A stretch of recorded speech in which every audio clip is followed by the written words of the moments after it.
ওরে আল্লাহ!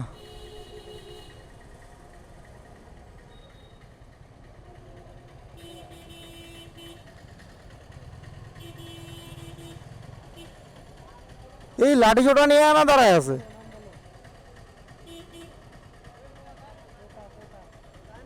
কি সমস্যা মামা? গাড়ি ভাঙচুর করতেছে?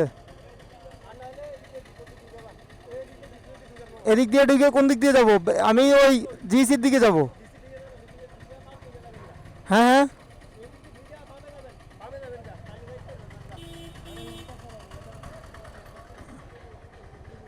না, উল্টে যাব না, উল্টে যাব না, চিপাতে পায়েটা দিয়ে চলে যাই।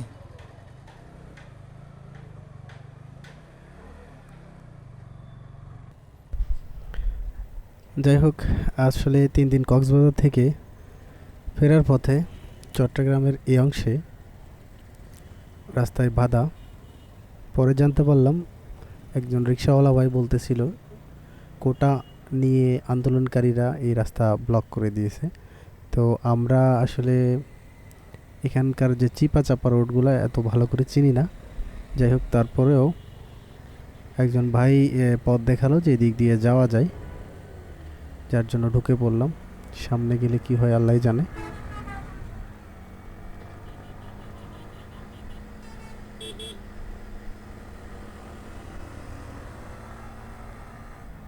আমরা মূলত আসলে ওয়াইআরসির 3 দিনের একটা ট্যুর ছিল আমাদের। ওই ট্যুরে অংশগ্রহণ করার জন্য আমরা আসলে বের হয়েছিলাম। তো আলহামদুলিল্লাহ খুব সুন্দরভাবে ট্যুর শেষ করলাম। শেষ করে চট্টগ্রাম হয়ে নোয়াখালী যাওয়ার উদ্দেশ্যে আমরা এই রাস্তায় দিয়ে আসি। বাট দুর্ভাগ্য, এখানে অনেকক্ষণ দাঁড়ায় ছিলাম, কোনোভাবেই রাস্তা আসলে তারা ছাড়ছিল না। এখন অল্টারনেট রাস্তা দিয়ে যাচ্ছি।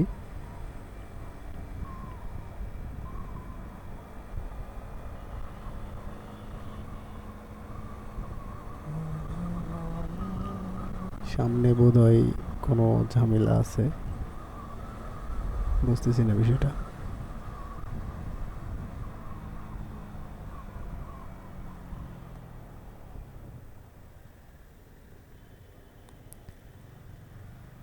এখানে অনেক ছেলেপেলেদেরকে দেখা যাচ্ছে লাঠি ছোটা হাতে।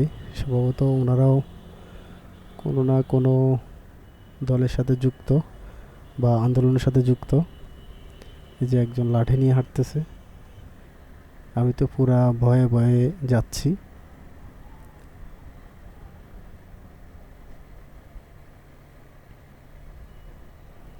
সামনে আবার কি, এখানেও তো অনেক মানুষ।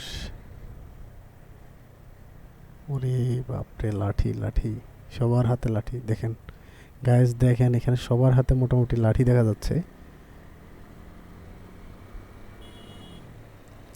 ওরা আসলে কারা বুঝতেছি না।